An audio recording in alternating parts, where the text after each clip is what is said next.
तो पढ़ने के बाद मुझे एक चीज़ समझ आई कि दुनिया में दो कैटेगरी के लोग होते हैं। पहली कैटेगरी के वो लोग होते हैं जो अकेले काम करते हैं, जो काम करते हैं लेकिन अपने लिए काम करते हैं और अकेले काम करते हैं। और दूसरी कैटेगरी के वो लोग होते हैं जो बहुत सारे लोगों को अपने साथ इन्वॉल्व करते हैं और उनसे अपना काम करवाते हैं। मतलब एक इंसान वो है जो दिन में 24 घंटे का 8 घंटा काम करेगा, दूसरा इंसान वो है जो 10 लोगों से 8-8 घंटे काम करवाएगा और अपने टाइम को मल्टीप्लाई कर लेगा, भले ही वो केबिन में बैठे लेकिन वो दिन का 80 घंटा काम करेगा। तो यहाँ पे एक कंसेप्ट समझ आया था मुझे, जो जिसको बोलते हैं हम लोग टाइम लेवरेज। यहाँ पे आप देख पा रहे होगे नीचे, एक आम आदमी दिन का 8 घंटा काम करता है और 8 घंटे का पैसा कमाता है। लेकिन एक जो रईस होता है ना, वो सिर्फ एक ही बात पे फोकस करता है कि वो कैसे अपने 8 घंटे को 16 घंटे में, 16 घंटे को 24 घंटे में, 24 घंटे को 32 घंटे में, 32 घंटे को 40 घंटे में कैसे कन्वर्ट कर पाए।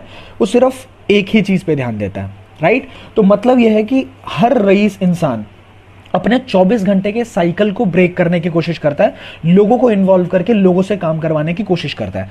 तो ये बात मुझे उस टाइम पे जब समझ आई तो मुझे ना मेरे जो बिलीफ सिस्टम्स थे उससे बिल्कुल अलग लगाए। क्योंकि हमें मिडिल क्लास फैमिली में एक ही चीज़ सिखाई जाती है कि बेटा पढ़ाई करो, पढ़ाई करके डिग्री लो, डिग्री लेने के बाद कॉलेज जाओ, कॉलेज में फिर डिग्री लो, उसके बाद अच्छी सी जॉब पकड़ लो, सेफ एंड सिक्योर। पर जो रईस लोग होते हैं, जो अमीर लोग होते हैं, वो कुछ और ही सीखते हैं। उनको पता होता है कि जो लोग डिग्री लेके तैयार है ना, उनको हायर करके उनसे अपना काम करवा लो।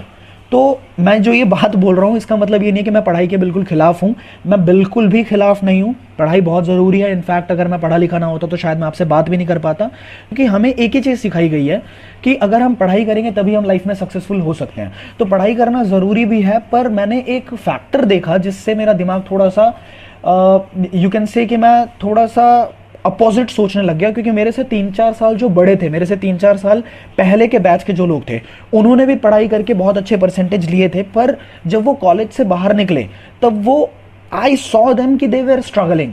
वो जॉब्स ढूंढ रहे थे, 25-25, 30-30 हज़ार की जॉब भी बड़ी मुश्किल से मिल रही थी उन्हें। तो वहाँ पे मैंने एक चीज़ समझनी शुरू कर दी कि मुझे कुछ नया सीखना पड़ेगा।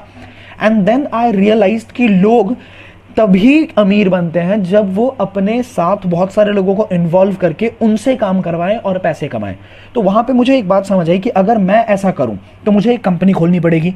मुझे भी ऐसा करना है कि मुझे लोगों को इन्वॉल्व करना है और लोगों को इन्वॉल्व करके उनसे काम करवा के मैं पैसे कमाऊँ। तो वो तभी पॉसिबल हो सकता था जब मैं अपनी कंपनी खोलूँ, और कंपनी खोलने के लिए I needed to have first thing पैसा। उसके बाद मुझे एक्सपीरियंस चाहिए था, उसके बाद मुझे एक अच्छी टीम चाहिए थी जिसमें मैं भरोसा कर पाऊँ। उसके बाद एक चीज़ और होती है कि आइडिया स्ट्रांग होना चाहिए, प्रोडक्ट स्ट्रांग होना चाहिए। अगर प्रोडक्ट अच्छा नहीं होगा, यूनिक आइडिया नहीं होगा, तो मैं फेल हो सकता हूँ, ठीक है। और सारी चीज़ें होने के बाद भी रिस्क फैक्टर है। तो वहाँ पर मैंने एक किताब पढ़ी जो कि अमेजॉन के ऊपर बेस्ट सेलर, पैसों के ऊपर बेस्ट सेलर बुक है आज के टाइम पे, जिसका नाम है रिच डैड पुअर डैड। मैं स्ट्रांगली रिकमेंड करता हूं कि आपको भी अगर कभी मौका मिलता है या अपनी लाइफ के फाइनेंशियल सिचुएशन को इंप्रूव करना चाहते हो, आप जरूर जाके पढ़ना। उस किताब के अंदर बहुत सारी नई बातें मुझे सीखने को मिली और मुझे फाइनली मेरा जवाब मिला कि आज मतलब अगर मुझे ऐसा कुछ करना है, मेरे पास पैसे नहीं है पर मुझे अपने साथ बहुत सारे लोगों को इन्वॉल्व करना है और टाइम को मल्टीप्लाई करना है और रईस वाली कैटेगरी के अंदर घुसना है, तो मैं क्या कर सकता हूँ। मेरे पास पैसे बिल्कुल नहीं है पर मुझे ये काम करना है, तो मैं कैसे कर सकता हूँ। तो मेरे आगे एक इंडस्ट्री आई जो उस किताब के अंदर ही लिखी हुई थी और उस इंडस्ट्री के बारे में मुझे ऑलरेडी पहले भी पता था, पर just because of the ignorance. क्योंकि होता है ना, जब इंसान पढ़ा लिखा होता है, जब वो ज़्यादा पढ़ रहा होता है तो उसमें ईगो आ जाती है और वो किसी की भी नहीं सुनता। उसको लगता है कि तू बताएगा क्या। तो मेरे अंदर वो ईगो जाने अनजाने आ चुकी थी और मैं मतलब ध्यान नहीं देता था, मैं इग्नोर करता था इन चीज़ों को। तो जब उस बुक के अंदर मैंने उस इंडस्ट्री का नाम पढ़ा, क्योंकि वो फाइनेंशियल एडवाइजर, पूरी दुनिया के सबसे बड़े फाइनेंशियल एडवाइजर माने जाते हैं जिन्होंने उस बुक को लिखी है, उनका नाम है Robert T Kiyosaki and he is one of the biggest real estate businessman. तो मैंने कहा अगर ये कुछ ऐसा लिख रहे हैं तो फिर हो सकता है मैंने ही कुछ गलत समझ लिया है, क्योंकि वो अपनी किताब में कुछ गलत तो नहीं लिखेंगे। तो उस इंडस्ट्री का जो नाम था that is network marketing. Network marketing is a very big and very revolutionary industry.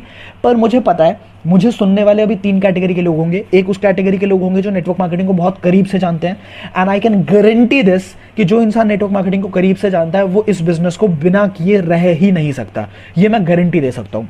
दूसरे उस कैटेगरी के लोग होंगे जिसमें सुनी सुनाई बातें होंगी कि नेटवर्क मार्केटिंग ऐसा होता है, इस तरीके का होता है, ये करना पड़ता है। उस कैटेगरी में मैं भी था और उनसे मैं बात करूंगा अभी। एंड तीसरी कैटेगरी के लोग वो होंगे जिनको नेटवर्क मार्केटिंग के बारे में बिल्कुल भी नहीं पता। तो पहले हम उन लोगों से बात करते हैं जिनको नेटवर्क मार्केटिंग के बारे में कुछ भी नहीं पता है। होता क्या है ये बिजनेस, ये मैं आपको समझाता हूं।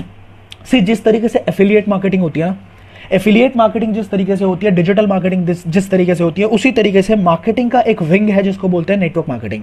ये बहुत ही सिंपल बिजनेस है, इतना सिंपल है कि हमारे ब्लड के अंदर ये ऑलरेडी है, हम बचपन से ये काम करते आ रहे हैं। क्या काम है कि मान लो आप कोई मूवी देखते हो, आपको बहुत अच्छी लगती है, या आप किसी रेस्टोरेंट में जाते हो, आप कुछ खा के आते हो, आपको बहुत मजा आता है, आप क्या करते हो, आप जाने अनजाने अपने दोस्तों को बताते हो कि भाई क्या मूवी थी, क्या मूवी थी यार।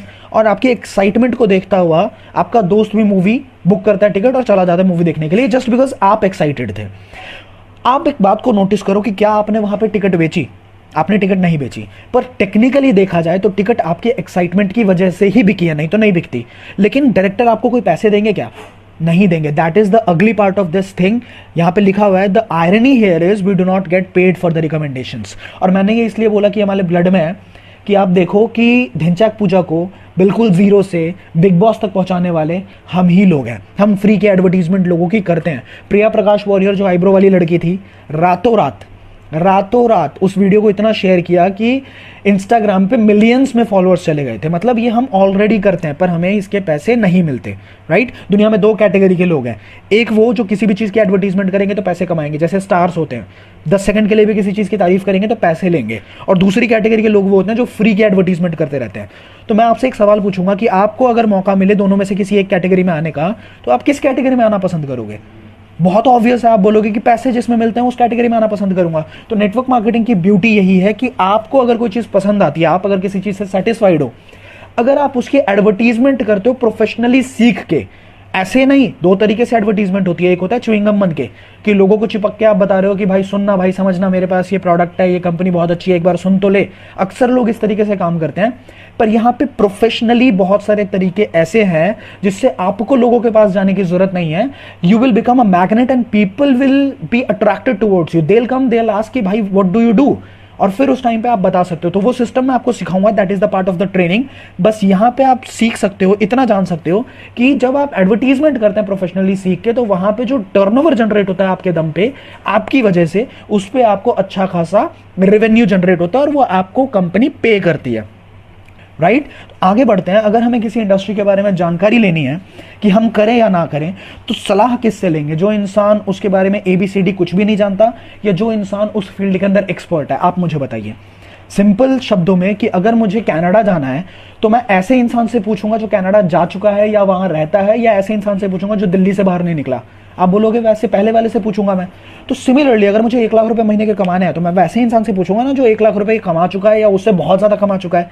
ऐसे से तो नहीं पूछूंगा ना जो 30,000 से ऊपर का उसने महीने का ट्रांजैक्शन 1 महीने में अपने अकाउंट में देखा ही ना हो, पबजी से ही फुर्सत ना हो उसको, उससे तो नहीं पूछूंगा ना। तो आइए एक बार देखते हैं कि एक्सपर्ट्स क्या कहते हैं इस इंडस्ट्री के बारे में। मार्केटिंग जरूर ज्वाइन करना चाहिए, क्योंकि ये आपकी डेवलपमेंट में बड़ा फोकस करेगा। इनफैक्ट अगर मेरी अपनी संतान होगी, मैं उसको भी नेटवर्क मार्केटिंग में कम से कम कुछ समय के लिए जरूर भेजूंगा, क्योंकि इससे इतना डेवलपमेंट हो जाता है।